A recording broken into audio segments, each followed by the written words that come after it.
just a little bit early, but if you folks don't mind, I'd like to go ahead and get started. The quicker we get started, the quicker we finish.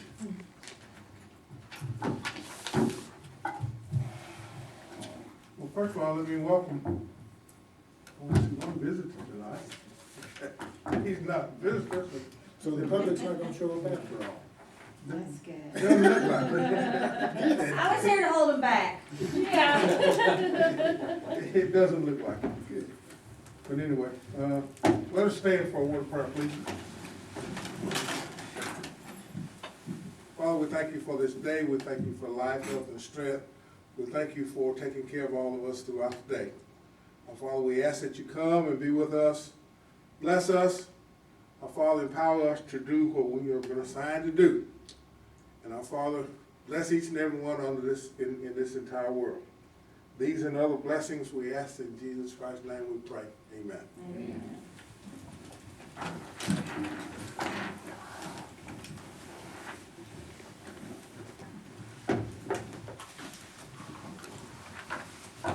Okay, I had a speech all prepared tonight, in case this place was full, to let them know that this is our business meeting and not a public hearing.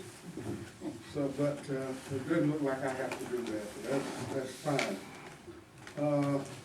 I think all of you have received the minutes from our January 4th and our January 18th public hearing.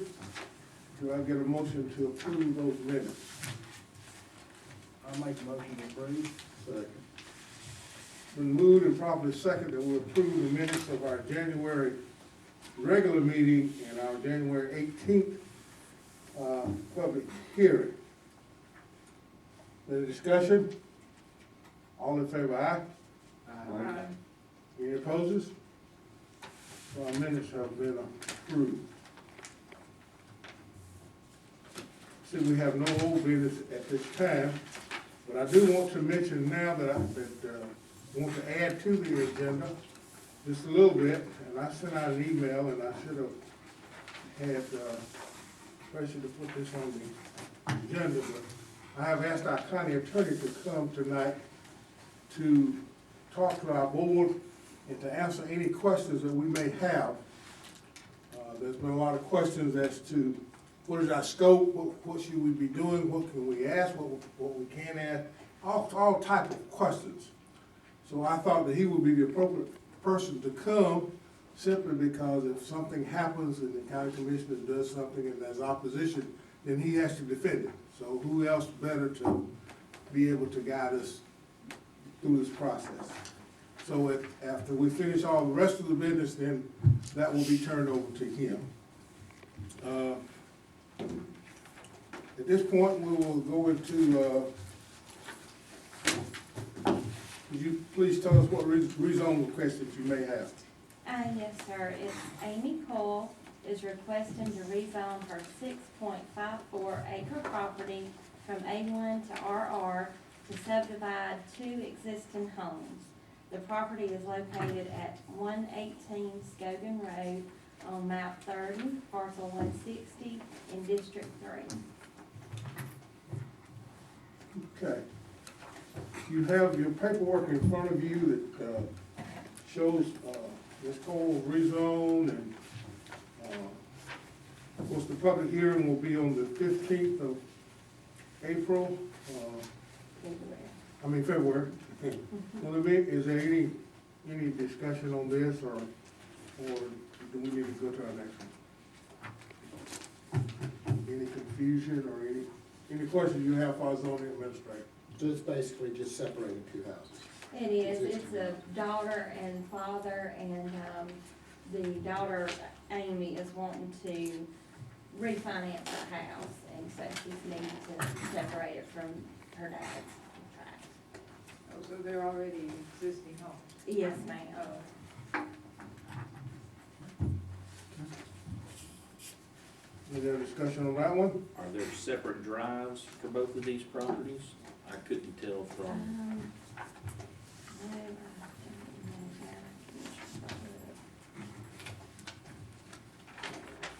They're awful close to you.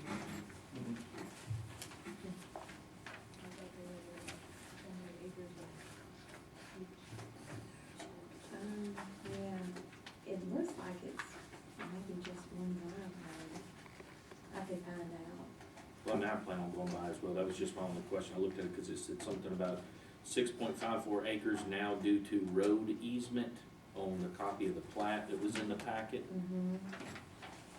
and then I didn't know if that had to do with an easement for one of the two homes, or honestly, I didn't even know that there were homes on this at this point, so. Oh, okay, yes, sir. So aren't they supposed to be so much acreage for each home?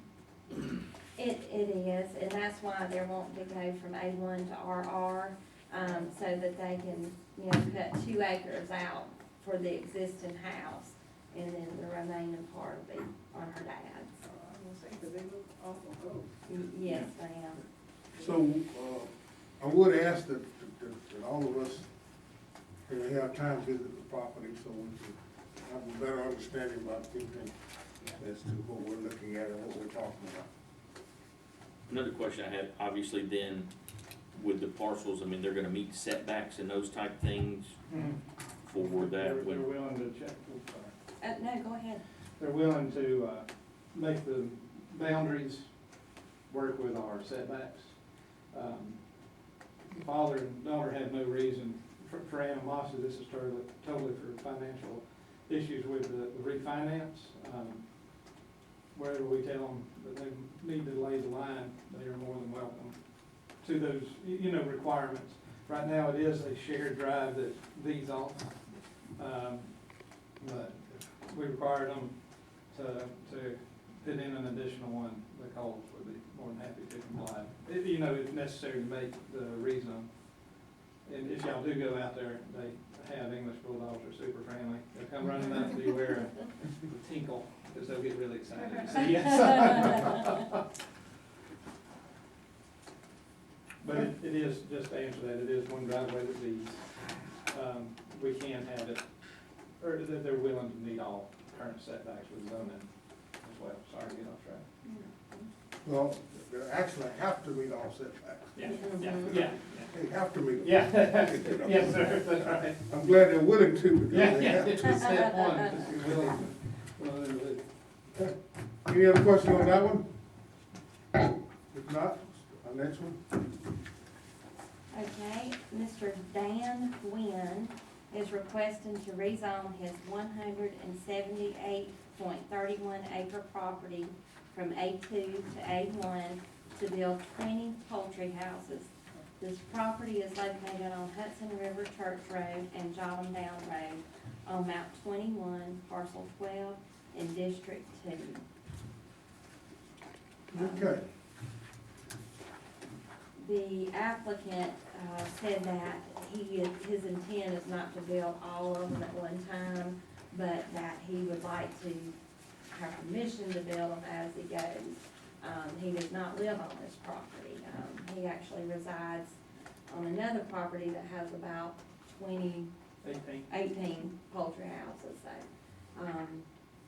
that's, we've been getting a lot of calls about it. Okay. Well, to warn all the members of the committee that this is a hot button one. We do expect at the public hearing on the 15th to have an overabundance of people.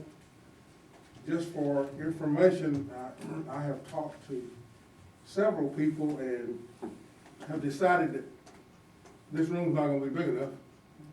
And we are in the process of making arrangements to move the public hearing to the courtroom. Already taken care of, sir. Recording and arrangements are Good. done, yes, sir. Very good, very good. Are his other poultry houses in Madison County? Yes. Yes, ma'am. Do you know what the nature of Trace Investment is, the company? I do not. I know that, it's just his, I think it was his wife. incorporated about 4 months ago, is that correct, from what I saw on the website? I didn't know that. We don't require that information on the fill out, but Right. digging around and knowing that.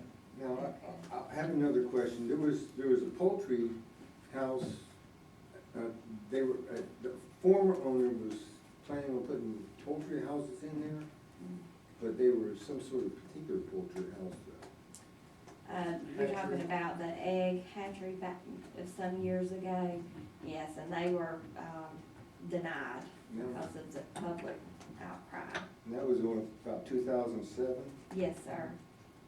Okay, so they had bought the land in 2006 for $980,000, and this gentleman bought it last year, near the end of the year, for $825, so over $100,000 less than the other people who were asking to put a poultry house on there. Hmm. God They bless him. couldn't do what he wanted. He just wanted to get out, he probably couldn't do what he wanted. Yeah. Mhm. Different set of commissioners too. Mhm. Well, this will be one that will take some real consideration, real listening, and, you know, our recommendation will be, yes, sir. I just want to let y'all know, there's multiple maps that are still in the workings right now. One of the maps wasn't approved before it went out. The selected property was rural residential non-conforming properties. We do have, a team working on it at property evaluation to let you know how many are also A1 and A2s they've been written in. We're gonna have a simple overlay map where it will identify all parcels. If you go to the very last map, I'm calling it the bullseye right now, just for ease. We have two different models of this that y'all be getting as soon as we finish it. We just didn't have enough time before tonight with the incorporation of the different departments. But it will give you even more information at a single visual look than what the maps y'all have in hand are right now. It'll give you more definition. All right, I'm gonna ask you, so don't hate me. Why are we going to this much effort on this? The amount of money it would bring into the county is absolutely amazing. Also, the outcry from the public, for what's already existing in that area. The county's doing the fence just like in every single one we do where it becomes controversial. We cover the P's and Q's. Coming out so that y'all have as much information and so that the VOC has as much information beforehand and it doesn't come to light in the meeting. So, with these hot button issues, we're trying to go extremely above and beyond to give you as much detail as possible for y'all to make an educated decision on the best course of action. This is also information that was used prior to, but it did not have the detail that we now are able to give to it in 2007 to 2022. There's also the aspect of federal grants coming in on a poultry operation of this size. If you look at Rose Acres in Hart County, over by Floyd's Feed, if anybody goes by there, there's only 4 structures. They house 10 million birds in caged egg laying.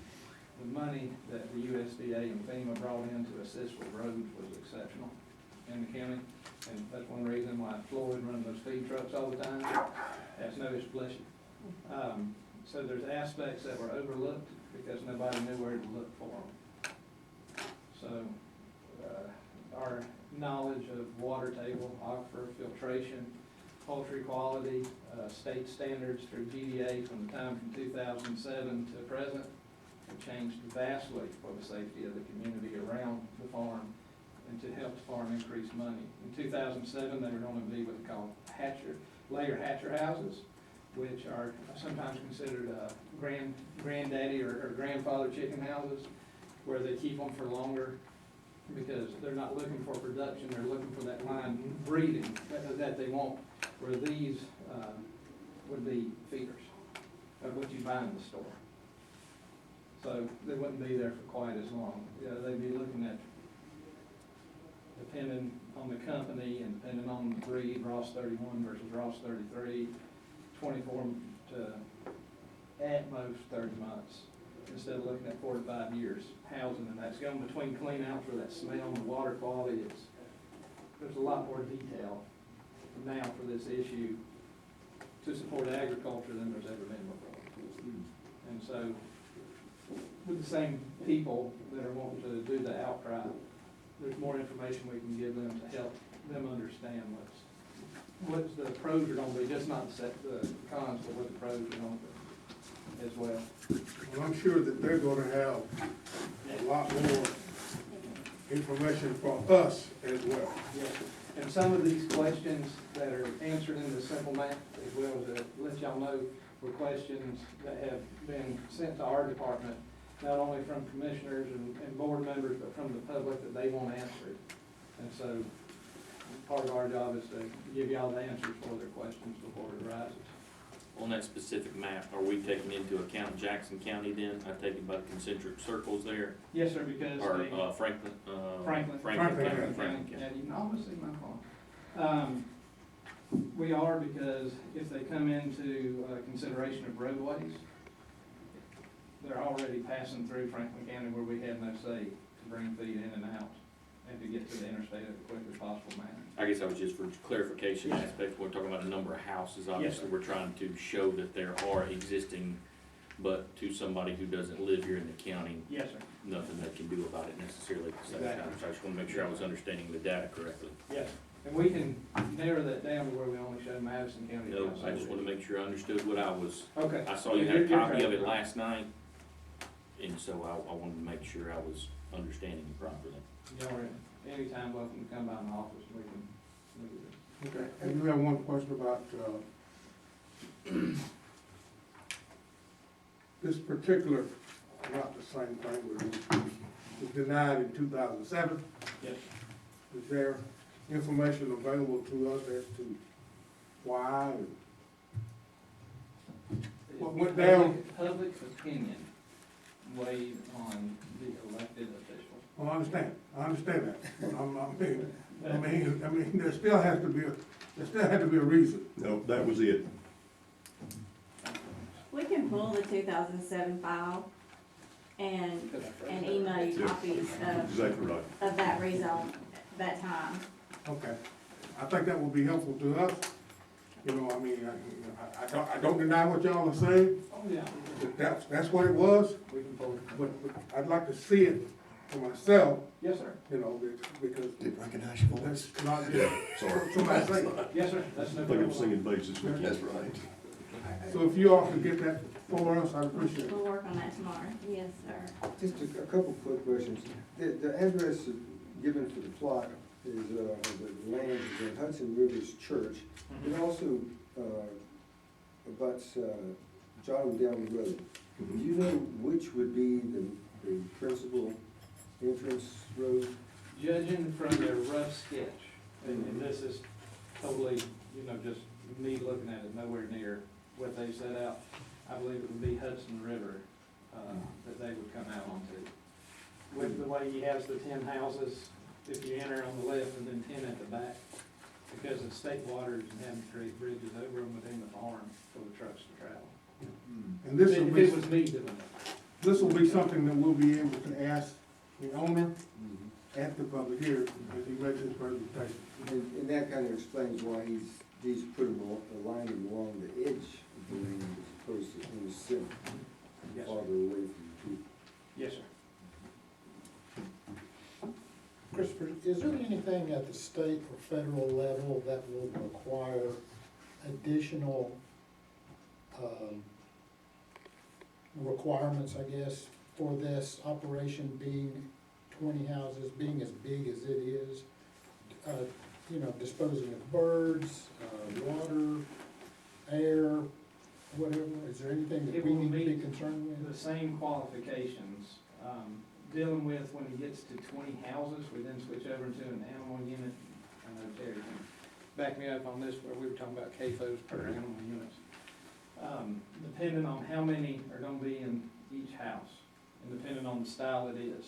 Just because there's 20 houses, there could be less birds on this property than 10 broiler houses, because they're layers that grow out larger than any more space in the house for the conveyor lines for eggs and things like that. So just because it's 20, they might only be putting 12,500 hens in and 1,500, 1,800 roosters in. Where a broiler house like the super longs now, we can branch over 28,000 birds in one house. So, there's more information down the road, and that would come between GDA and USDA with the company that they sign with. As far as the county's concerned, the bigger they go, the more we need from them on the site plans aspect of it, for their, I was about to say, stormwater. Their stormwater plan, their square footage, the runoff, and how it affects them. So the larger they are, the more constricted we are as a county on what we allow water quality wise. But from a rezoning standpoint, there's nothing we need to know up front. No, sir. That would be 2 years down the road for them, and controlled by the company. So we could allow, hypothetical, just so y'all know, we could allow the rezone. They could go to an A1, they could build 10 houses and have a contract with the company, and the company could say, okay, well, we don't need you to build the other 10 yet. We need you to build them in 3 more years, because we're overstretching our own growth as a company, and we couldn't fit birds on them. So you're not gonna make money if you build them. The company could come in and with their own requirements, tell them, just like Cobb Farms, we're gonna do nothing but incineration, nothing's gonna go in the ground, we're not gonna compost, we're not gonna do anything. That's on a company level with the state and the federal government at that point in time. But the larger the farm, also to help answer that, the larger the farm, the larger the poultry mortality area has to be in case there is ever a mass death over there, and that has to be taken into consideration for their mandated license and disposal number, farm number that comes involved as well. So they are required to have a plan set up if it went up in a handbag. I hope the mic got that poof, but if every bird were to die and they needed to get rid of 300,000 chickens today, they're required to have a plan. So that doesn't even come down, that's after they're built, after they're ready to receive birds, and they have to have that plan before they ever receive birds. Okay, any other comments? Have we been notified, or would we be notified what company that he is going to? That's between them and the state and federal departments of agriculture. Would it be the same, I guess where I'm going with this is I'm trying to do a little investigating like he did as far as the corporation's been in existence. This gentleman owns another farm in the county already.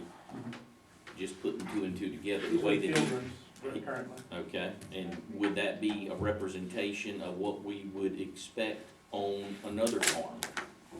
You could, but the current farm that he has, just because of personal knowledge and my background, it's 18 broiler houses.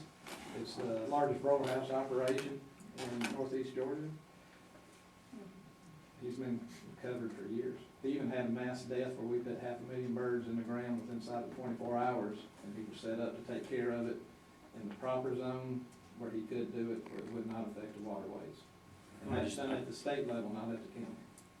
That's a good piece of information for when we do receive some opposition to it. Yes. I think that speaks to the quality of a candidate, whether it fits or not, but at the same time, that's a good nugget. Yes. Anything else from the board? You ready for the public hearing on 15th? Okay. The next one is Daniel Hardigree with Triple M Land Holdings LLC is requesting to rezone his 9.3 acre property from A1 to RR to subdivide into 4 lots to build homes. This property is located at 11626 Wildcat Bridge Road on map 65, parcel 32 in District 4. And this was remanded from BOC to us. Okay, question for you. Has he brought you anything back different from what he presented in the beginning? No, sir. I did make a phone call to him on Friday, and he said that he had worked it out with the group that Travis Adams, the guy that's disabled and had the large following with him, he had worked out the details with him, and I believe he said it would be like just having 3 home sites. The other guy, the Miller guy, I think it was Neil Miller, he said he has not spoken with him, but that he was planning to speak with him. So that's why I had originally left that off, or taken it off, but Linda said we will put it back on there. Well, I'm just gonna express my opinion, is that if he has not come back with something different for this board to consider, we can't consider, well, I got it all worked out, and it's okay. Mhm. So, That's what I was if, thinking. now, I'm not trying to tell the board what to say or do, but in my opinion, we can't take this one up. And he did contact, Chairman Todd Higdon, and let him know of that as well, but I actually spoke with him Friday, and he told me all that, and that was the end of it. And he said there were several property owners that showed up at the meeting, and, he said he just wasn't gonna worry about them.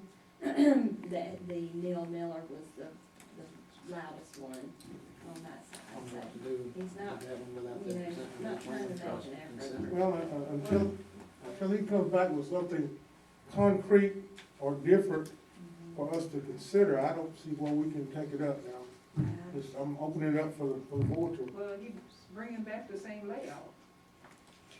He said that he was working on it and was gonna get something up, but, you 'Cause I'm saying know, right I was here. thinking he needed it before this meeting, you know, and This that's is why I what- took this it is what off. we'd already had. Yeah, that's what I'm saying, This is so what- he's bringing, he's showing us the same thing, unless he's bringing something new. Right, Oh, so that's why I had taken it off, since he didn't bring new material. So has he been given a time frame to work with, that he's expected to come back at a certain time? I know when the commissioners sent it back to us, it wasn't sent back with a particular time frame. Exactly, So do we assign him something? I mean, how long does he have? right, that has not been assigned, and, you know, and there again, Linda's thinking was, he needs to be, you know, followed through. We've already advertised, put the signs out, but I didn't feel that way, I thought it should not have been on the agenda, but he is working on it. And I guess I could, you know, give him a call and say, you know, if we don't have something by Friday, you know, and then I could get it all to you guys, that there's no need. You spoke about it, I thought it was at the You next know, like a P and Z timeline. meeting, what was laid out there when they kinda had their powwow on that back corner. Or we can strike I'm it, you know, surprised he hadn't whatever seen y'all something. think. I remember Well, I've given my specifically opinion. giving I deadline, thought but he I'm had a surprised he time hadn't seen on him that he Wouldn't comes have back anything to to 6 months reconsider or for 3 tonight. months. There was no time. There was no time. If it's the same as this right here, he can come back for the board to get something finalized. Right. And he, like I say, he had wanted, several other, home sites, but, he and Travis had narrowed it down to 3. But the others had no part of it. What's the opinion? Do we have a say in that? I mean, if we don't have anything to talk about. Well, if we don't have anything to talk about, we don't have to talk about anything, so that's what I'm saying. Right. But what we need to be fair to him, is go back and let him know that you have not met your obligation. You have got to come back with something concrete for us to consider. We can't consider, well, me and Travis has worked it out. That doesn't work. No. I'm trying to resist until it's my turn, but can I Go go ahead. ahead and jump in on this one? Yes, sir. So, the remand was or should have been to consider conditions, alterations to the zoning application that would perhaps result in a positive recommendation. And I think that's one of the things we wanted to talk about tonight, were putting, placing conditions on granting rezones. So a couple things there. Conditions do not have to be agreed to by the applicant. As a matter of fact, some people would argue that doing, saying, well, would you agree to this, gets you into what's called illegal contract zoning. conditions are and all zoning decisions are supposed to reflect, the best interest of the community at large. So it's not, I mean, it's great to have input from citizens, that's why we have public hearings. But zoning is not a private contractual matter between the applicant and his neighbors. Zoning is a legislative matter between the applicant and the county government. And if there are conditions that this body would like to place on a recommendation, you can do that. You don't need the applicant's permission to do that. If he shows up, if you want to go ahead and have this hearing, which frankly I would suggest, and he doesn't have any conditions to suggest, and you're not obligated to find those conditions for him, then you simply hold the hearing and again recommend denial.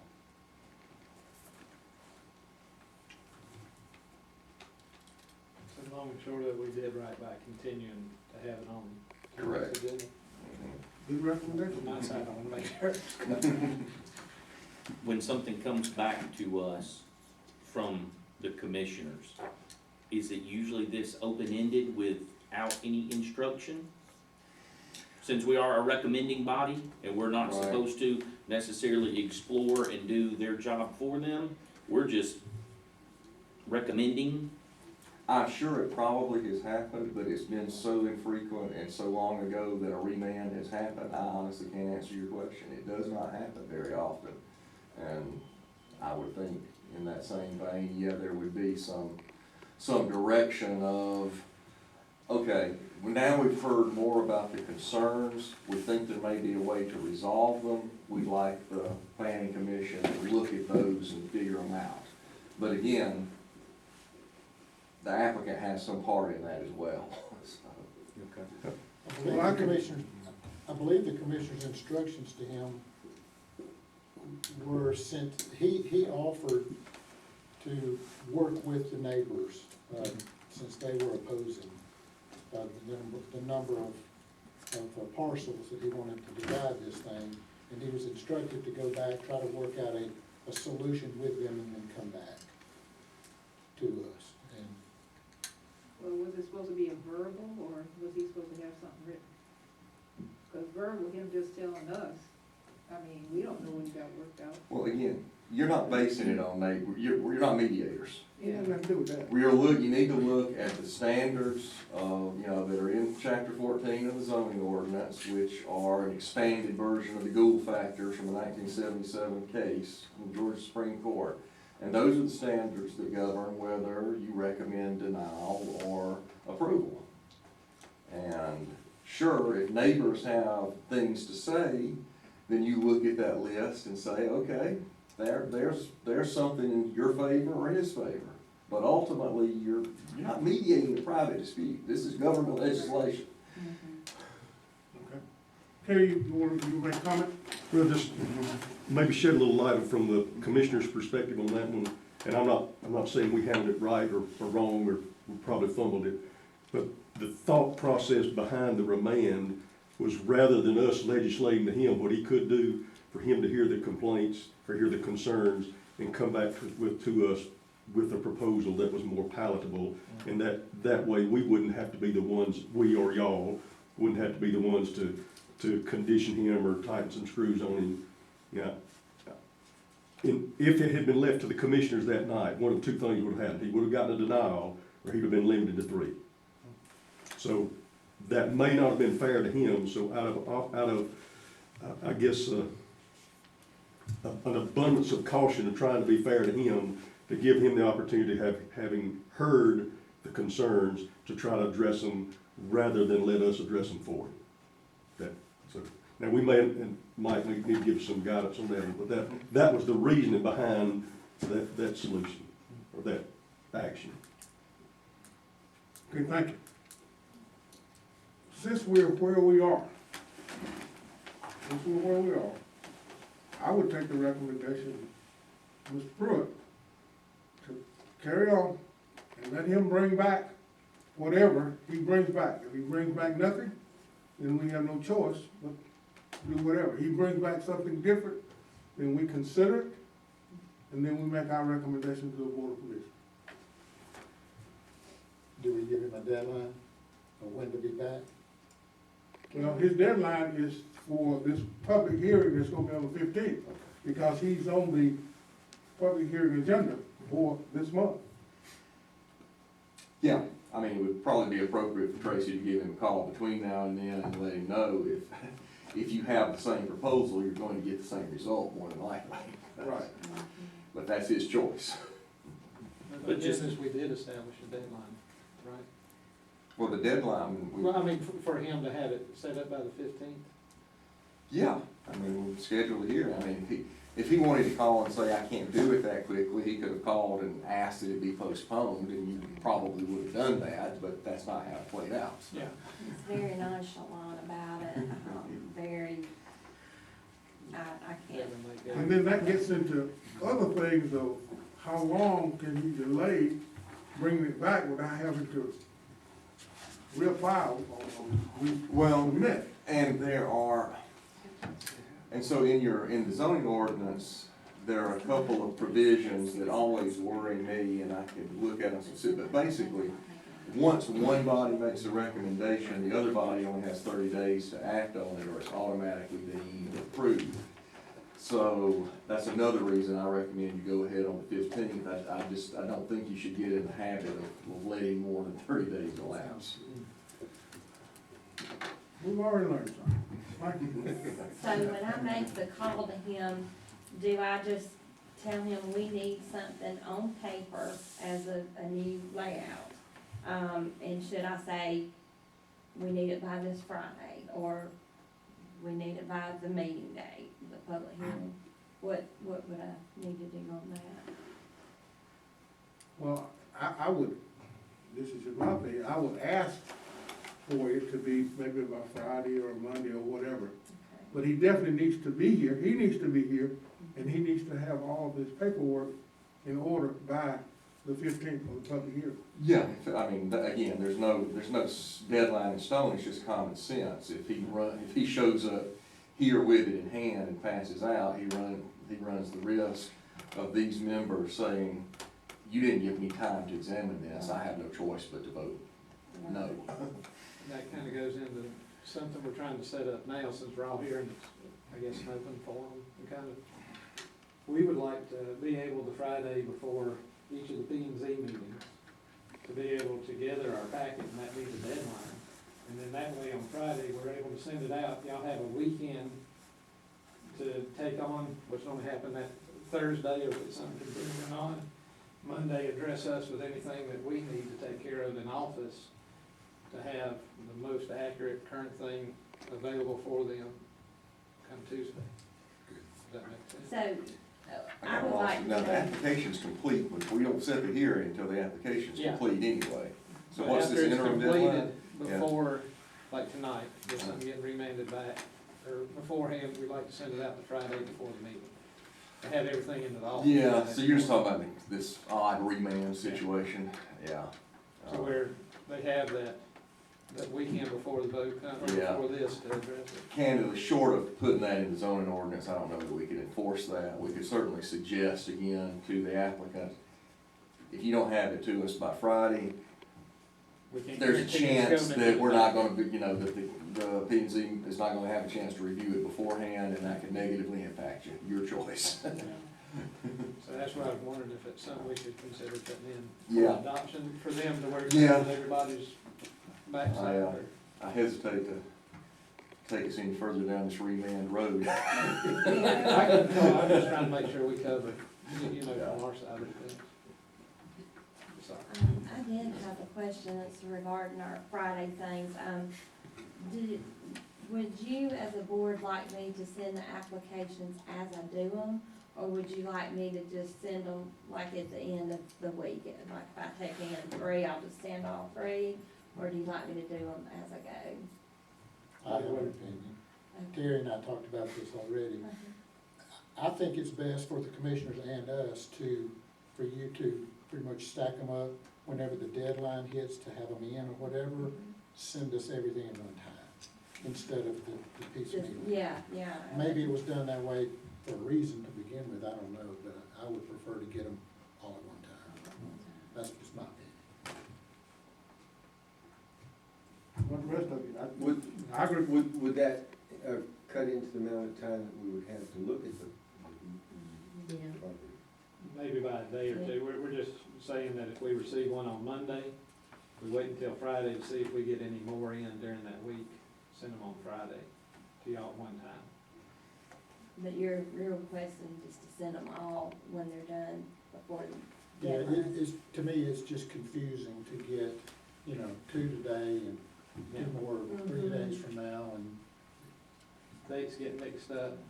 You know, instead of the first, it's for the Whatever the 15th, now we board's screwed up, we pleasure fill them out is. another. But the thing that we do want to, and go back to Bruce's comment, we do want to get them in time when we have enough time to go visit the property. that's and why I to- said, to set do our a thing. deadline where, you Yeah. know, they all go out right here Yeah. at a certain time of month. And it doesn't have to be the end of the week, it doesn't have to be Friday, it could be Yeah, it Thursday. could be Wednesday, Thursday. Right. We can wait till So, next but- Easter. But I would leave that up to you guys to determine when that is. Okay. But we definitely wanna make sure we get y'all's opinions. Right. Yeah. And how y'all prefer so that we can work together in a positive way going into the future. So would it be your pleasure for me to just, you know, if we have one on Monday, one on Wednesday, one on Thursday, we just send them all on that Friday? This is the Okay. Friday before this meeting. Well, as it goes, yeah, I'm just saying that, It's the Deadline Friday before we have to before post the- it. But I think Lee was saying that he would rather you wait until the deadline. deadline. the deadline and then just send everything at one time. But then they were, you know. The deadline's they two have weeks. enough Time. time. Now, 2 see, if weeks, it's the yeah. Friday before the Deadline gives you 2 meeting where weeks. we, Yeah. Yeah, include the meet deadline with the date. public, Yeah. that's a short. See, like if we get 9, say we're gonna have a meeting where we have, like we had, a couple months ago, where we had about 14, Mhm. rather see them divided up. Yeah. And send it separately, because that way we can look at each one, but if we got 2 or 3 like we got tonight on tonight's agenda, one time would be good. Yeah, but if. Now, if you Okay. get 6 or 10, Yeah. go we'll ahead get- and Send Send them on. Right, We'll say if we already get 10 before deadline, we send it on, just make 10 a magic number. Well, I think think that's that's our cutoff, Cutoff is is 10 a 10. month, that's what So- Deanna Okay. told me. Well, let me understand. So your deadline is the Friday before this meeting? No. For 2 weeks 2 weeks. before this meeting, because we have to put it in the paper. Okay, so 2 weeks before this meeting, so that's the deadline. So anything after today goes on our next one, 2 weeks. It would show up, Okay. we would have a copy of it prior to it being published in the newspaper. Yes, yes, sir. Oh, okay. That deadline for when we have to publish it will be the deadline that we need to send it to y'all. Because when we send it to the newspaper, it's a week out, 4 days out, Yes. before it even goes public. So y'all get it roughly 2.5 weeks before. So what, the time we put the sign up, what is it, 4 weeks or 6 weeks to have to, before they come before the board? It's like 30 days. 30 Yes, days, 30 4 days. weeks. Because it has to be up, not for this business meeting, but for the public meeting, it has to be up. The minimum 30 days, I can just say 4 weeks in general, So prior to. I'm a little confused on when you want those. So are you saying We got you it. want it every Friday just so you can keep up with they it? run Or it on the deadline. On the When the deadline. when the deadline ends, when Mhm. the deadline ends, we put it in, that's when. I'll just send out it then. Okay, all right. I'll I'll do make that. some cliff notes come tomorrow morning. Okay. Okay?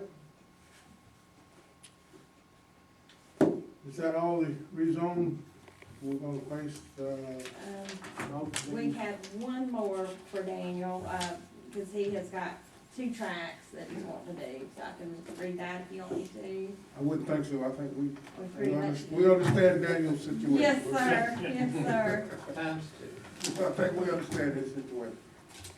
Okay, going back to,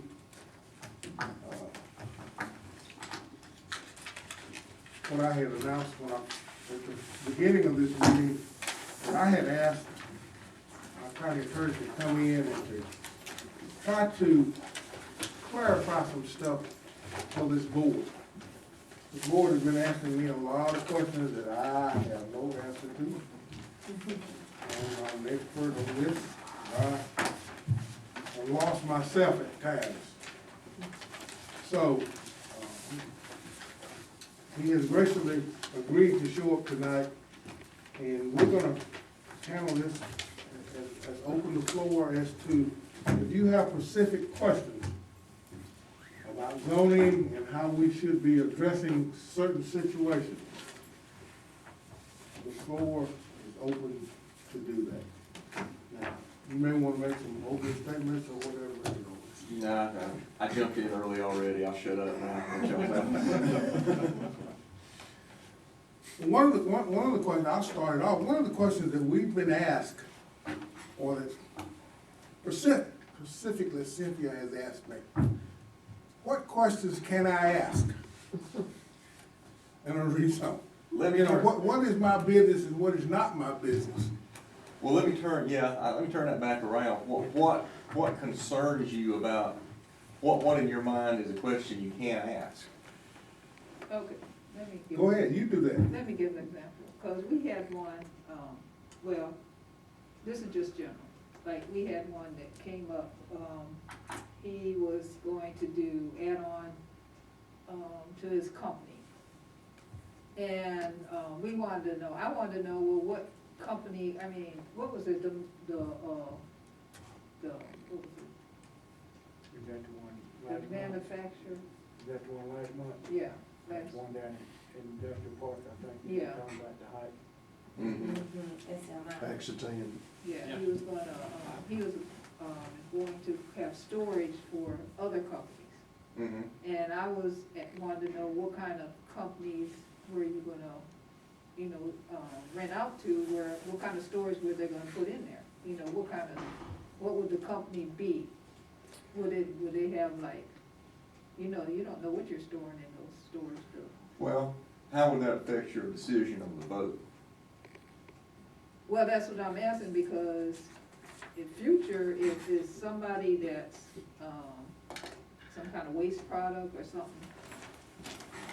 I don't feel that I would want them to store something like that. You know. So where you're going, so let me back up a minute and say, so when you, the way most zoning applications have been handled here are, you just get an application for a classification. And sometimes there's some talk about what the person's gonna do, but typically, it's either an up or down vote just on that classification, that's all you get. That's way on one extreme of how zoning is handled. On the other end, you have counties very close to us where the zoning application requires a site plan, business plans, I mean, every detail of what's gonna be done on that property. And by the ordinance itself, that application all becomes becomes conditions if the rezone's granted. So basically, you know, if that owner wants to change, if he puts in his application, this is what I'm storing, and he wants to store something else, he's got to come for a rezone. Got to have that changed. And there's all sorts of things in the middle. I would suggest something that we can do, and why a justification for asking those questions is you're looking for conditions to place on a recommendation to approve the rezone. So that if his answer is, well, I'm only gonna store these types of materials, and you say, okay, so that means you're not going to store hazardous materials, you're not gonna store, okay. Now, we've established the basis for, I move to recommend approving the rezone with the condition that only materials of this type are stored, or no materials of that type are stored. That's why you're asking questions. Right. So we, as a recommending body, can do that. Right. Oh, okay, that's what I want to know. Yeah. How far can we go into what the person is? Just have a legal goal at the end of the question. So, for example, we're not going to ask, well, are you gonna rent these houses you're building to Asian people? Oh, No. no, You we know, can't do that. so- Yeah, but just a concern of what, you know, what is that storage building what are you gonna store in there? Mhm. Well, What kind of a better question than like, what are you gonna store in there is, are you gonna store any hazardous material? Right. That's really what you're looking for. That's really what you're looking for, those types of questions. Really? I agree with what Cynthia's trying to do there. I've been under the impression, nothing bad about Linda, I've understood from the very beginning, I've been told that our job is to determine if the rezone that's being requested is appropriate based on our plan, our map, and surrounding parcels. You know, looking at the area, and it doesn't matter at this point, at our level, what they're gonna do with it, what they're gonna put on it, anything like that. It's just, does it deserve a rezone? All the other details can be worked out later. Well- Then others, it's like you said earlier, it's like everything's on the table.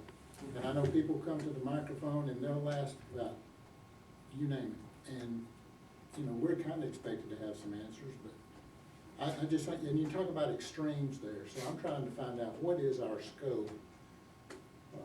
What are we responsible? Well, I agree with that to a point, because the place you start is in 14.2.4 of our zoning ordinance.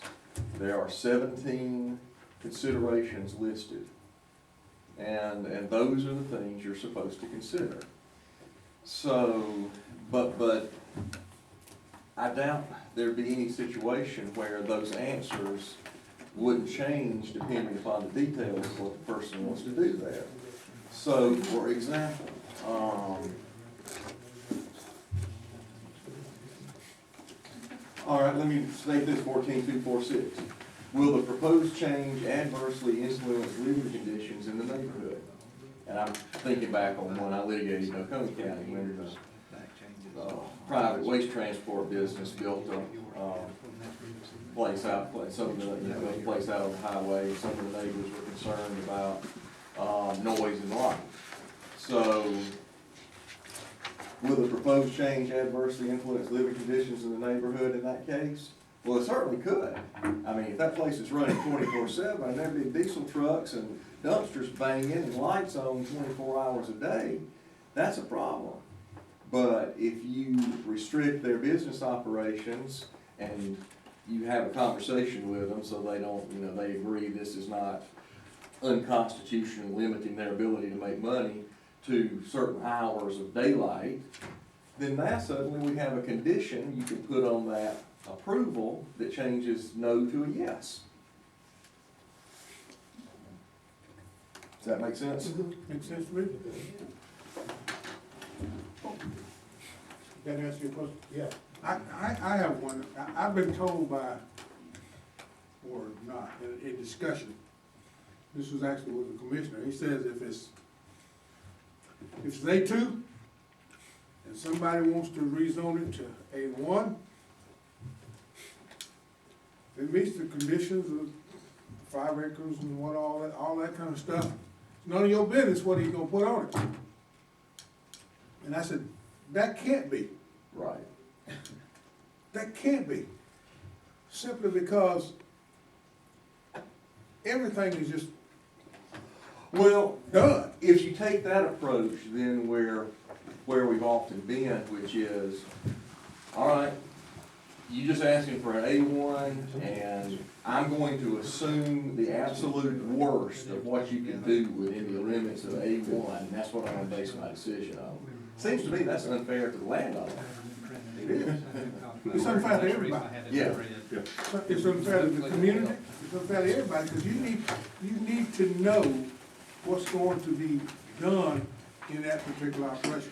So it's not as simple as if it's A2, it meets the conditions, all right, now it's A1. It's not that simple. If it's that simple, you don't need this board. Exactly. At all.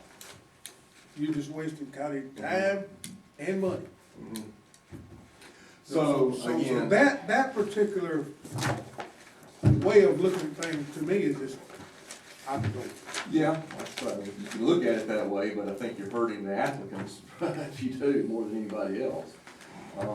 And frankly, you know, it may be time for Madison County to up the sophistication of our application process a little bit and start gathering some of this information in the application process, so you don't have to sit here with a blank slate trying to think of those questions.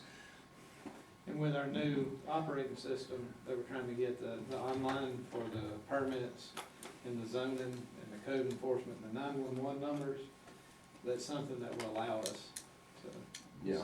step forward to the sophistication and the modernization of how we're handling it. Mm-hmm. So, right, since I've been here in this for what, 30 days now, give or take, that's where Long we're, enough. yeah, long enough, right? I knew what I was getting into. Those are some of the Yeah. aspects we're trying to put into the automated Yeah. system to what sets it Right. out to us before we do the interview. Yeah. The requirements- But rather than just automate your existing application, I suggest a much more extensive Yeah. question process. And again, and I get where, you know, those kinds of attitudes you're talking about, Mr. Chairman, come from, that, you know, people think, you know, applicants think you're prying into their business, but the truth is, and I would try to explain it to them, you know, we may not necessarily make all these things conditions of your rezone, but we gotta gather all the information possible to be fair to you, because otherwise, I gotta assume the worst. I gotta assume you're gonna put as many hog parlors as state regulations will allow on this new A1 zone, because that's what you could do. So you just point me out now. I see how it is. I told you, don't come in on the swine.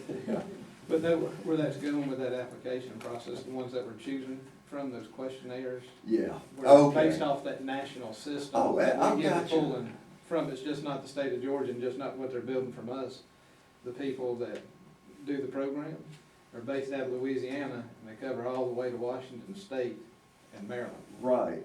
So it's Well, I- nationwide, the questions that we have to pull from that are already set up, besides custom making our See, own. I didn't realize, I guess I had a simplistic view, we're just putting our stuff online, but this is giving you access to a whole world of options that we didn't have before. Yes, sir. That's great. So things we might not have realized as a county, we have the option of saying, yes, we want that, or no, we don't want it. And then if y'all have questions that we think should be added to it, it will be as simply as making a phone call. Hey, on this application process, I need you to add a question about, I don't know how many lawyers you intend to have in your building. They're coming back from the pig people, you know? It should be constitutional to ban lawyers, that's an Yeah, exception. So you have another question? Yeah, you kinda touched on it, and, as a recommending body, is there a guideline of what conditions we can put on applicant? Because sometimes we look over there to Linda and say, well, Linda, can I do that? And does that go into what you, Yes, and I'm looking because I'm pretty sure there's something in our zoning ordinance about conditions. and also the time limit, like you said something about if it goes over 30 days, it's doomed, deemed, All right, well, that's two really different things. yeah. Yeah, But I mean, if we put on a condition on them and they have to meet that condition by the next time we meet. no, that's not what a condition is. Yeah, I know that, but I'm just saying, if we put a time, can we put a time limit that the next time we meet, you'd have to meet our condition? If it comes back.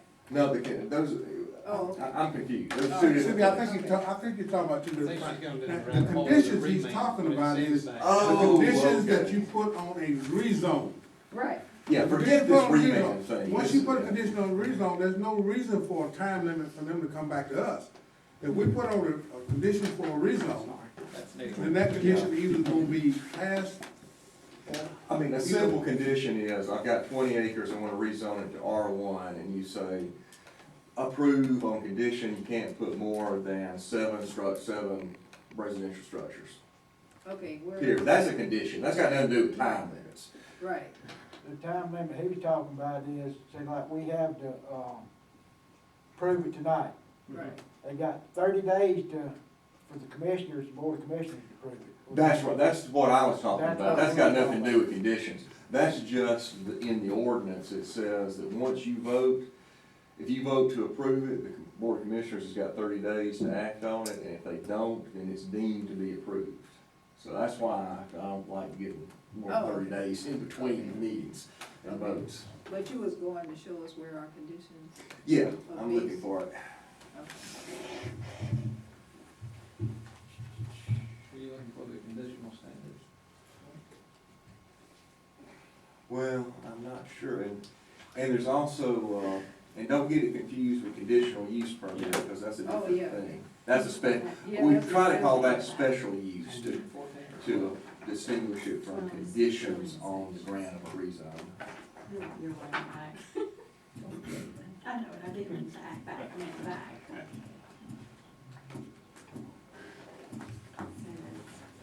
Just a quick question there. On our analysis of rezoning, requests based on approved standards that we put out, who actually marks those things yes and no? I do. So, with these, I had help with Linda, because I wasn't sure on some of it, but I'm on board with it now.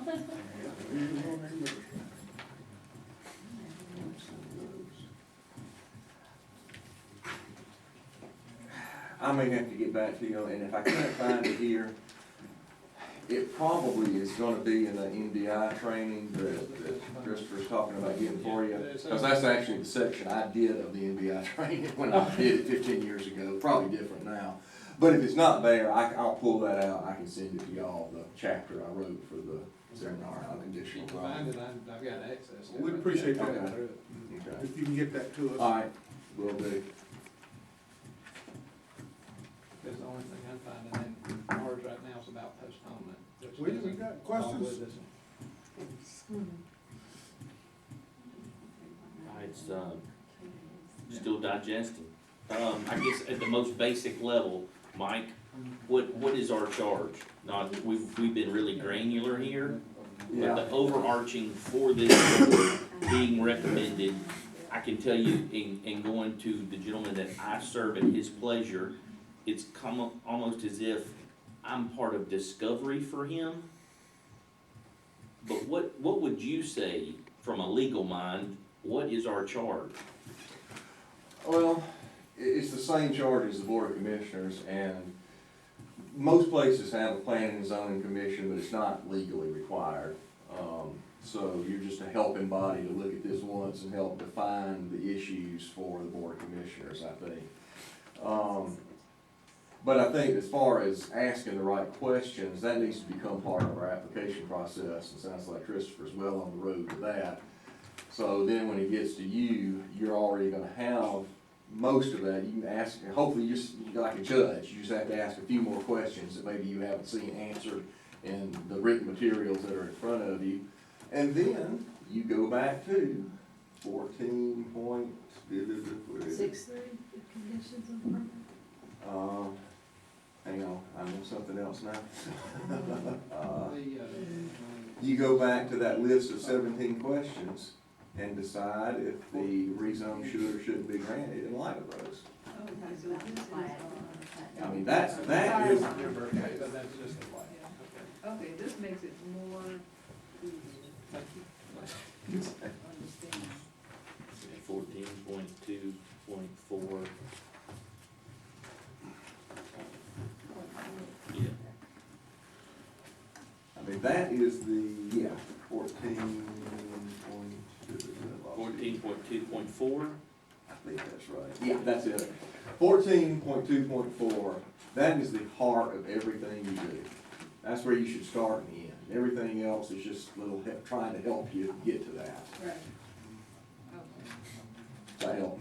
Well, I had been doing this for a couple meetings now, and I've never been pointed to that, so I will try to digest this and take it forward. Thank you. I've been here for 4 years and haven't.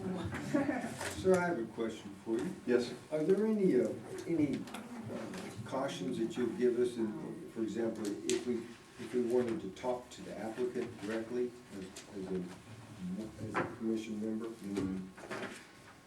That's a good question. I don't think there's any, again, as long as there's no conflict of interest and that has to be disclosed anyway. There's no prohibition on it. I think the danger it can create sometimes, and it might not happen with this board, but it can happen with boards that if some people talk to applicants and others don't, it can create divisions between you all, because some people say, oh, well, you know, Bruce already went out there, and he's a ringer for this guy, because he went and talked to him, and he's helping and coaching him how to get through this. And I didn't have access to that information. Now, if there's no suspicions like that, it's fine. But, you know, one way to do that is, if you have private conversations with an applicant, you want to make sure you report those back to the full board, whether it's through an email or verbally here when you come to meet. Now, a lot of times, and me particularly, I get phone calls, like this, when this poultry house thing first popped up. My phone started ringing like, you know. You thank Zach for What that. am I supposed to do for this? Line towards you now. Okay, front page, Yeah. So- front page on the paper. But there's nothing wrong with, you know, I pick up the phone and the applicant's on the other end and he wants to have a conversation, asking me questions. I didn't seek him out, he sought me out. Yeah, and that's fine, but again, and one thing I stress every time, whether it's talking to an applicant or just citizens got concerns, is to always remind them, I'm one member of a voting board. Right. I don't have any power outside of one vote on a multi-member board. So, you know, I'm listening to you, I will try to pass along what I think is helpful to the board, but I am not the board, and it's still on you to show up at the public hearing and make sure everybody hears what you want them to hear. We are encouraged to go and look at the parcel that's involved. Sometimes it's hard to do that without running into the property owner or whatever, and then you get into a conversation. And that's perfectly fine, but again, I just remind them, hey, you know, don't rely on my memory to relay everything you told me to the board. Come to the public hearing and speak for yourself.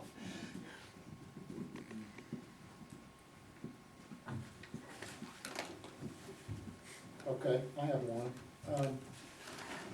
This is probably best asked by using an example, but it has to do with, we try to use this manual as the county's requirements and not interject personal opinions. An example might be, I come to all the commission meetings, so I kind of know how the commissioners feel about where we want to go with certain things. And an example I'll throw out is private drives and easements. I know that we'll ask the applicant, you know, is the driveway gonna go, you're gonna have direct access out to a road, you're gonna have an easement, and then, of course, recently with Hardegree, we're dealing with a private drive issue. I mean, my personal opinion, which I try not to interject, is, and I think the county commissioners are kind of doing this, is they want to try to get away from private drives and using easements as a last resort and having access to roadways, you know, off of parcels and not be going across people's property. How do you deal with that? I mean, just not base it on this? I mean, the county does allow easements and they allow private drives as of right now. Right. So if the applicant wants to have an easement, do we have and we don't think that that's the best way to go or whatever. I don't know what that word. I mean, how do you do that? Do we stick by the book? I mean, just. You stick by the book, but you look back at 1424. And so I'm scanning through that right now. And the one that jumps out first is number 7. Will the change create or excessively increase traffic congestion or otherwise affect public safety? So I don't think you can just veto the zoning ordinance and say, well, you know, private drives are allowed for up to, 4 lots? 4 lots. Yeah. I'm never going to, I'm just gonna ignore that and say I don't like private drives, I'm always gonna vote no. You know, that's sort of jury nullification, I don't think we ought to do that. We're trying to reserve those kinds of things as a last resort and wishing that the applicant might choose you know, a direct route to a road or something. Not Exactly, but but depending on how that easement or that private drive is laid out, it might have impact on public safety, or, I don't know, any number of other things in here. So, it might be your choice, and I think it would be proper, as you're, within your discretion to say, well, I'm gonna set a pretty high standard for private drives. I'm not gonna say there's never one that'll work, but I'm gonna really look at these factors here of safety, environment, all the things that the law tells me to consider, which are being reproduced here in 14.2.4, because I think private drives are one thing that can really negatively impact some of these factors, and I want to be satisfied that it's not in any given situation. Let me give an example of something that, I'm sorry. So they could ask, just for us, because we're gonna get it in the office too, with the private drive issue, like what you're going from, I'm sorry, Mr. Perdue. Instead of doing that private drive, why did you decide to go with that private drive? Have you considered each lot having its own access? Well, you could do that, although the answer 100% of the time is going to be because it's cheaper. True. Yeah, it's honest Well, answer. and you also, you can't stack driveways. Yeah. Yeah. They have to be, I think, 30 feet apart. Yeah, but you could say, for example, the way this easement's laid out, you've got a blind corner here, or, whatever. That's what you're looking at. Keep trying to find something wrong with it. going back to what Lee was talking about, it's very hard to sit here on this planning and zoning board, and I know it's extremely hard to sit here as a commissioner and take your feeling or your desires out of whatever's being put before you. One example was the one we had last week with the guy with the trucking and whatever, and that's coming before the commission. There's no way that you can read this and what he had fit in any way, shape, form, or fashion. But this board voted 4-3. Now, I know that some opinions had to come into that thought process. It had to. And I know you're not magical, but, I mean, how do you put that away? Well, it's not, you're allowed to have opinions, and that's one reason that zoning is classified as a legislative decision, meaning that's the greatest discretion the commissioners ever get, is when they're making legislative decisions, and there's a lot of deference on any court review given to them on that. But your opinions need to be on the relevant legal issues, which are the ones in 14.2.4. So your opinions are not, I don't like that business or that, if it's permitted, just like with the private drives, if it's clearly permitted within the scope here, okay, we're not gonna just nullify it. And I forgot, was that the truck thing was? It was in one of the business, in a residential, or in an A. Yeah, we already dealt with that, didn't we? No, Oh, it's No, still coming? that's coming up next week. Okay, I thought we'd already dealt with that. So that's one, that's a tough one. Absolutely. Because one of the factors you're looking at there is, and this is why we wrote something to fix it, or hopefully try to fix it. But the way it came to y'all, you look at some of these factors and you say, okay, maybe I could put conditions on that that would make it okay. But then you look at sort of the more general picture, which are also here in 14.2.4, and you say, but now I've just created a little carve-out B that's surrounded by A, and that's not really land use planning. So there are always competing interests here, and you can and 4-3 is okay. I mean, people can have different opinions. It just needs to be, because they're all looking at the 17 factors here, and they just think it does, one person thinks it does adversely affect property values in the adjacent area, and one person thinks it doesn't. One person may think It is a deterrent to the improvement or development of adjacent property, and another person thinks it doesn't. But disagree on these things, not extraneous things. And that's what we try to do, because, you know, I feel sorry for the guy that had this business in this area for this long, and now all of a sudden it comes to us because of a family member. You know, it was a personal feud.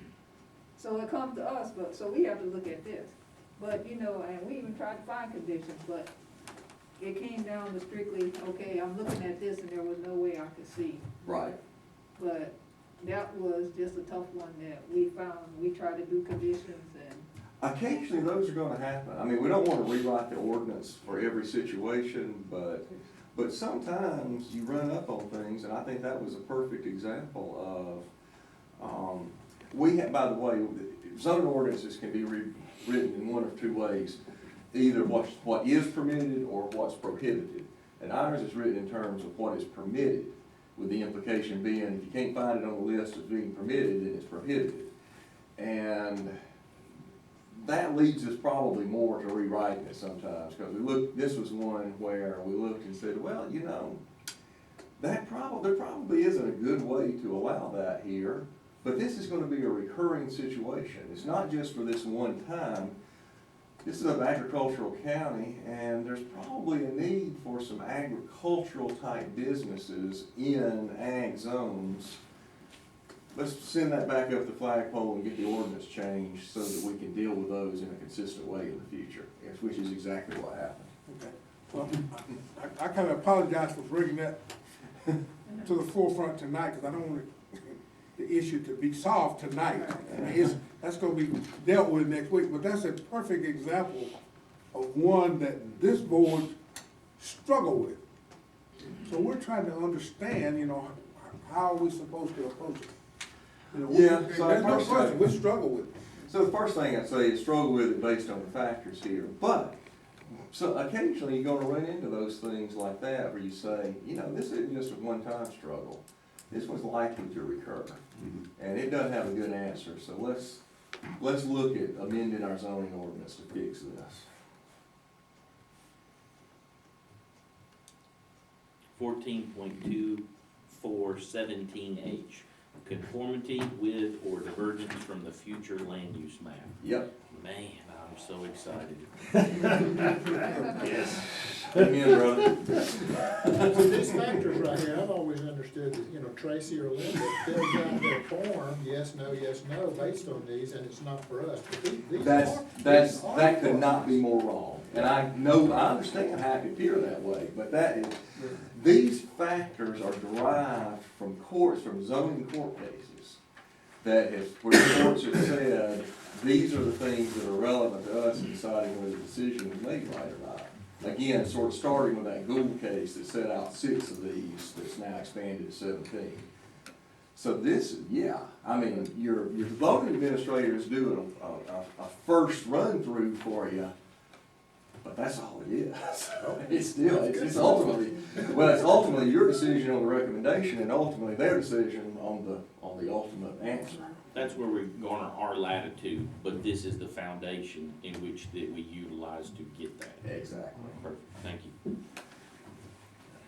Should I not fill those out? No, that's fine. Okay. They're always blaming you. I know. She said it. You know, I think, I've done Oconee County zoning stuff off and on for a long time, and I think they've always had a great planning staff, and they go so far as, you know, they'll either recommend approval, denial, or approval with conditions, and that may be something you want to look at here. But the Board of Commissioners doesn't always go with them, and that's perfectly fine, because ultimately, these guys are responsible for looking at these factors. You're gonna look at them before they do, and she's gonna look at them before you do. And all that is, it may have come off with the wrong perception in the past. Yeah. And that's what we catch in the office before it comes, so if you catch something in the interview process for a rezone, you know, oh, that's not one of those 17 factors, and you write, no, for example, that's just something, oh, they caught something before it even came to us, maybe we need to address that. Instead of just being like, oh, no, they didn't find any issues, no, no. Excellent. We're open board, discuss it, because we're just the first step, and y'all are the second. And then we've got a third, and we wanna be a good foundation for y'all, and then henceforth, moving up from there. One of the things that my goal is though, is, or I'd like to see is, we're not gonna always, whatever we say no, they say yes. Yeah. Sometimes that's gonna happen, Yes, but that doesn't need to happen too often. I mean, it needs to be, we need to get closer together where, whatever we say has a 95% of chance of being approved. You know, not that we do one this week, this month, and this, nah, I don't like that, we're gonna do that one, you know. And we just back and forth, back and forth. Well, that's a good We gotta point. get closer together. Because if the decisions get too far apart, then we've lost consistency with our zoning ordinance, more than likely. Because your professional staff is going to be, you know, the people most familiar with the zoning ordinance and every application that comes through, so they're trying to keep it consistent. But on the other hand, you might just disagree with it on a subjective basis of whether there is an adverse impact or not, or more likely, because they don't get a public hearing, you do, and then you get a second one, more information keeps coming out that may, hopefully, no more than 5% of the cases change it. Right. But that's also the beauty of the design, is the system of checks and balances which forces that discovery process for the more legislation information, yeah. aspect of it. Mhm. Yeah. All right. Could be. Okay,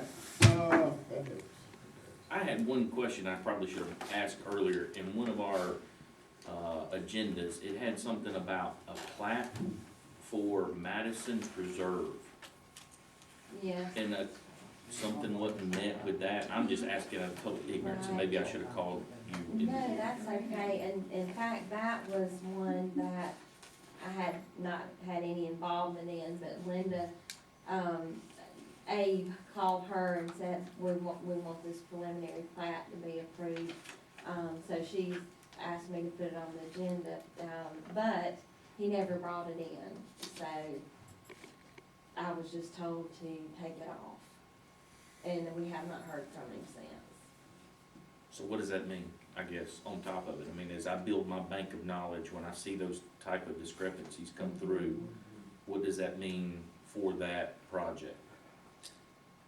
I guess it's just holding, you know, waiting on him to do that.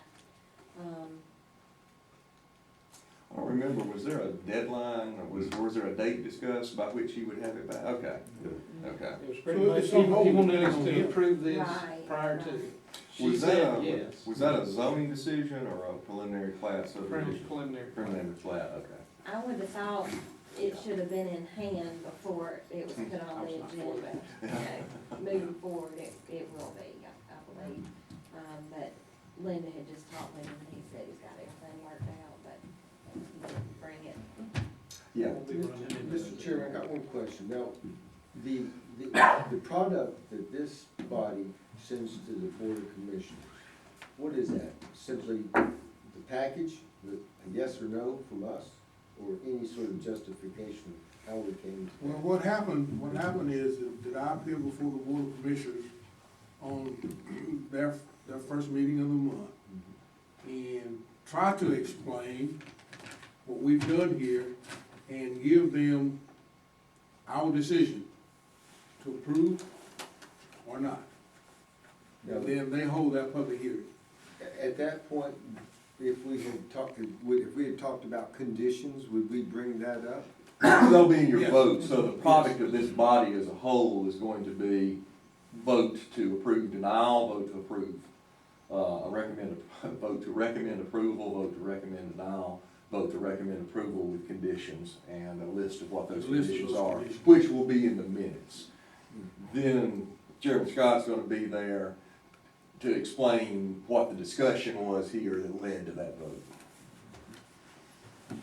And a 7-0 vote is probably gonna require very little discussion, but a 4-3 vote, I mean, if I were a commissioner sitting there, a 4-3 vote, I'm gonna say, why are y'all 4-3? You know, what are you talking about? Terry? I don't wanna interrupt what y'all doing. Number one, I appreciate what y'all do. This is a plea. And we are so excited about this comprehensive plan update. And, in my mind, it's gonna be probably a 14, 15-month process, and at the end of which, we will, in all likelihood, contract with someone for an ordinance revision, rewrite, whatever. And we need your help on that. And here's this Poultry House request, and I'm gonna give you some information you can keep or throw it away, and there's some more stuff I'm gonna send to you just for your information. But on this specific request, as onerous as it sounds, I haven't found anybody that's in favor of it. But still, it's important for us to do due diligence. Nobody has issued any letter of commitment to give somebody 20 houses. Poultry companies in general have recognized the flaw of what they're doing. Pilgrims in Athens now says 8 broiler houses per family, period. Talked to Fieldale today, they don't mind if the county puts limits on the number of houses. So this is not coming from, there's not a company out there that says, hey, I want to put 20 houses there. That's not happening. So anyway, that maybe that can help relieve your fears a little bit. It may not change the mind, but I really appreciate the discussion tonight on conditions, which is really, and specifically in this A1, in this request, we can, and in my mind, I've been trying to tumble over what is the best way to handle this for the applicant. I mean, I'm a private property rights advocate. Do not tell me what I can and can't do. And probably everybody in this room and 99% of the people in this county are that way. Now, allow me the privilege to tell my neighbor what he can do, but don't you dare tell me what I can and can't. I mean, anyway, that's kind of where we are with this. But what became strikingly obvious to this one, this is a potential rezone to A1, which could allow all of those different lists of things that can happen to A1 to happen. What nobody in that neighborhood is recognizing, and I think this is really pointed out, I'm not gonna call it a flaw, but there's a hole here in the ordinance. There are A1 properties all around there. Any one of those can be bought, and as long as the setbacks are conformed to, 20 houses can go on any existing A1 without coming here, without going anywhere else. Now, all he has to do is come get building permits. Now, as I look at what is allowed there are significant different situations and different degrees of potential hazard, if you want to call them that are in that list. Broiler houses, by definition, by EPA information, are essentially benign as far as any concerns, as far as any environmental concerns, etc. But when I take a look at heavy breeder houses, or if I take a look at commercial layer operations, or if I take a look at any kind of operation that allows manure to be handled in a liquid phase, then those are entirely different issues. But the way the ordinance is written, they're lumped into one, and that is a whole.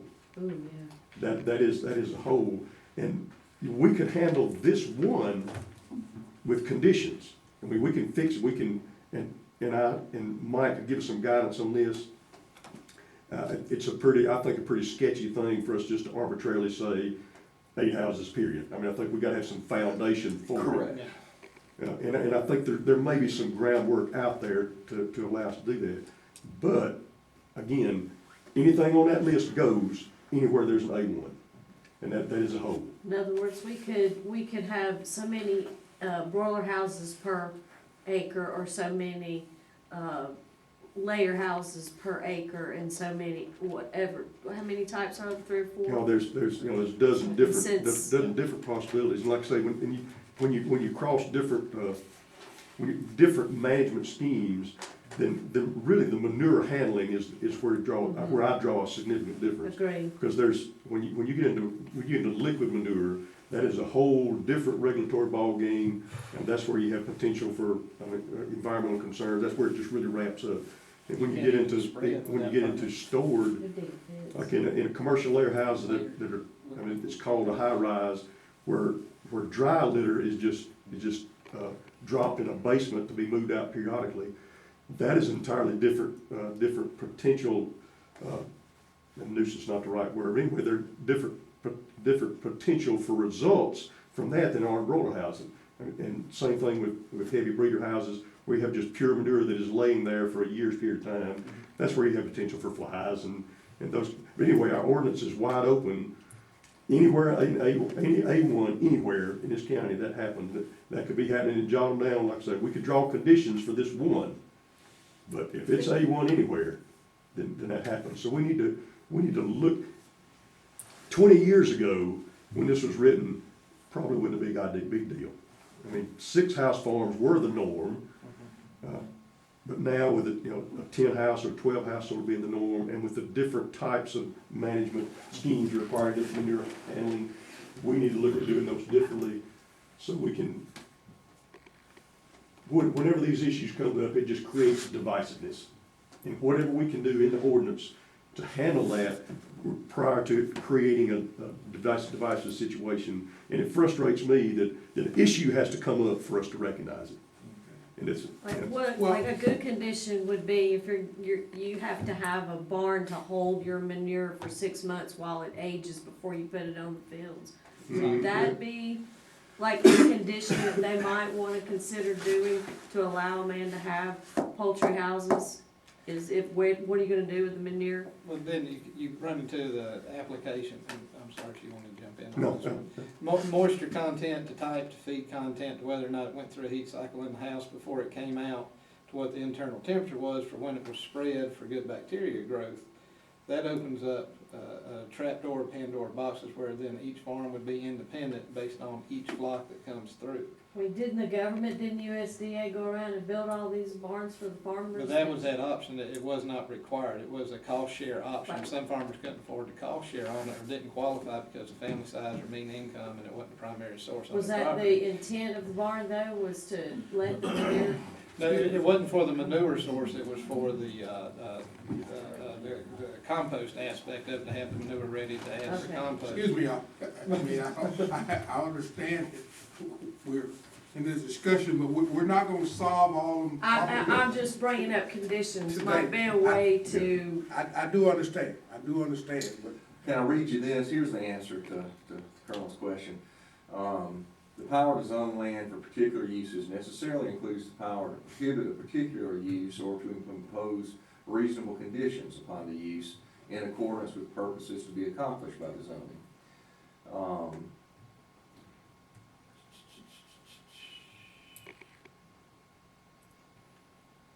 When a zoning body approves an application pursuant to stipulations presented, the intent of that body will be construed to be in a conditional rezoning, which will be enforced and interpreted by the court. Rezoning is conditional only if the conditions, and we talk about this all the time, are set forth in the motion. It's gotta be in your motion.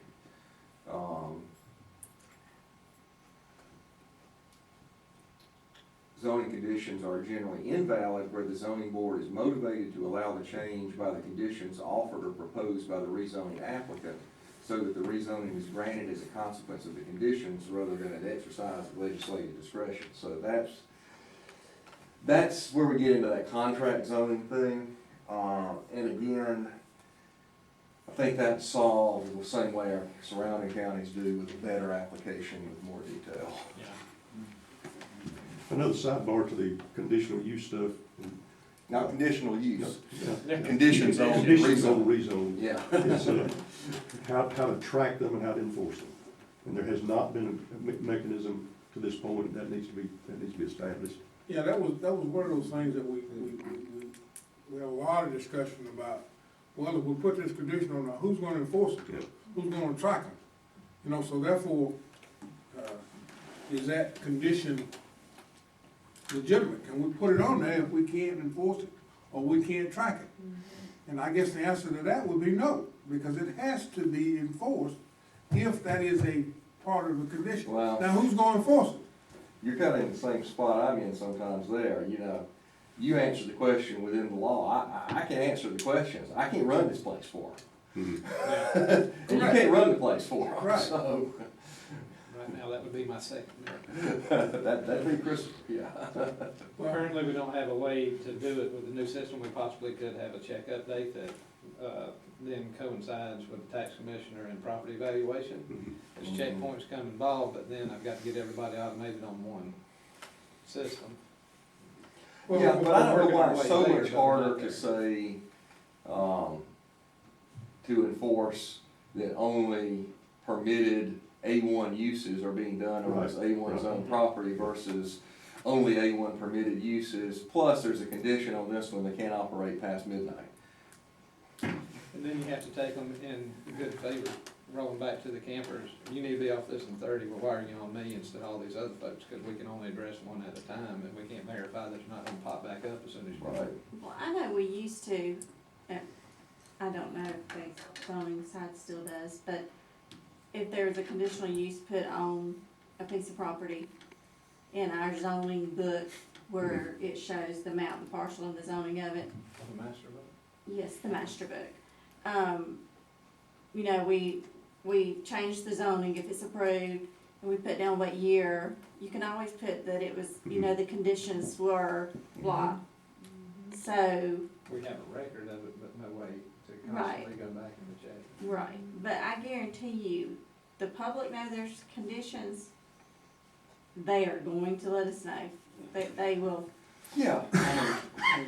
I live with people in the public of Athens, Clark County, and even they don't send somebody daily to make sure I don't have a yard chicken, yeah. you know? Their code enforcement is going downhill. Well, There you go. from what I've heard tonight, and thank you so much for coming. Yes, sir. and- Thank you for and allowing me. lending your expertise.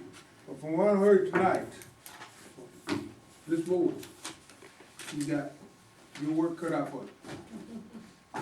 We all have, because this county is changing daily, Fast. and we've all got our work cut out for it in order to guide it in the right direction. You know, so, And y'all, I always remember that our door is always open.